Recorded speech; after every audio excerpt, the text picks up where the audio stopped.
Bad Neighbours, or Bad Neighbours, or as it's called in America, Neighbours. Okay. Because we do that, different spelling. Different spelling. And I imagine it's been called Bad Neighbours over here because neighbours here probably means There's a neighbours. Yeah, exactly. If there's a neighbours movie. Really? We're not going to watch that. Is that a good idea? So the story is Seth Rogen and Rose Byrne are now domesticated, bringing up a young child living in a nice suburban street.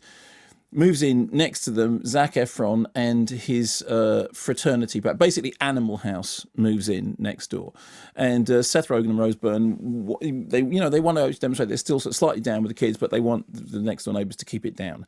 And the next door neighbours say, yeah, it's fine. Zac Efron says, yeah, we will keep it down, but then they don't keep it down, and they make a terrible noise, and they call Rose Byrne and Seth Rogen call the police, and the police turn up, and therefore war is declared. So you get the setup, which is, good, nice, quite law-abiding neighbours on the one hand, noisy, rowdy Animal House neighbours on the other hand.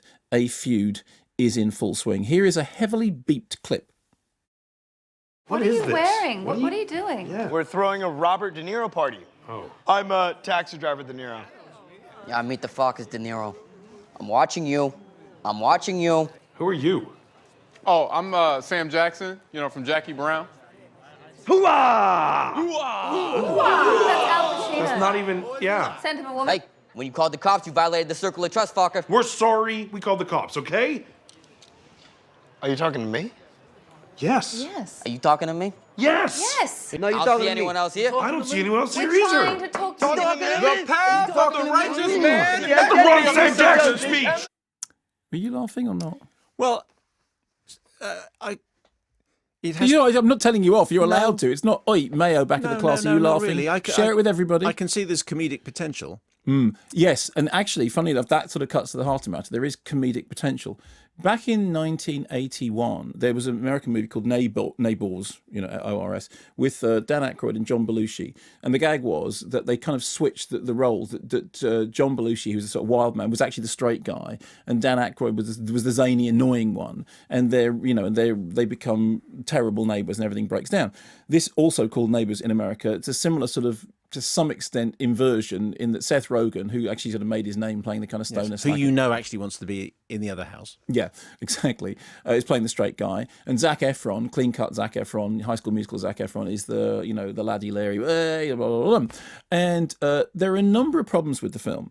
The first one is that there is a very strong tendency, particularly in American comedy nowadays, which is that lack of discipline is funny. They think that somehow the way to get the best humour out of a situation is to just allow people to riff off each other. There are far too many scenes in Bad Neighbours, as we shall call it, as opposed to Neighbours, which is the American title, in which what you imagine is that there's 100 foot of outtakes, of them doing the same. They sort of start doing a little riff, and then they carry it on and they carry it on, and then everything becomes increasingly shouty. And there's an awful lot of that, and that seems to me to imply what you're forgetting is the more fun you have doing it, the less fun it is to watch. The essence of comedy is rigorous. The essence of comedy is discipline. The essence of comedy is not just letting every scene roll until every gag has expired in every possible way. That's problem number one. The second problem with it is, and I'm not saying that there aren't any laughs in it at all, because there are some laughs in it, but far fewer than there ought to be. And it's nothing like as disastrous as Neighbours, the John Belushi film, which really was all over the place and just couldn't figure out what tonally it was trying to be. Whether it was Belushi kept referring to it as a punk movie, but it wasn't funny, but it was dark, and they changed the ending, and it was a mess. In the case of this, there are some passingly fair gags. The problem with it is they're all in the trailer. There is a gag about the next door neighbours steal the airbags out of their car and then secrete. Yep. Yes, you've seen it. It's funny. Yeah, the punchlines for that gag, and there's more than one of them, are all in the trailer. And it's this really weird combination of, on the one hand, a lack of structural discipline, which just allows the thing to ramble and shamble around, and on the other hand, we've got a couple of well orchestrated sight gags.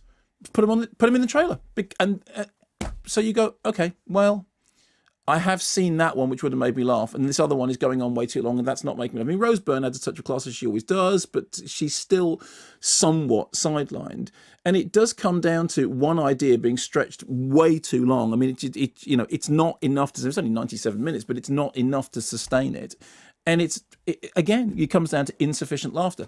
Other strange thing, of course, is that I've done a blog about this as well, that the film opens tomorrow, which is Saturday, and as far as I can understand, that means that it's going to have a 9-day opening weekend. So we will have the biggest opening weekend imaginable, because it'll be 9 days long. It's not really a weekend then, It's not really a weekend, more of an opening week. Are we supposed to be on the side of the hip and crazy loud students, or are we are we sympathising with Seth?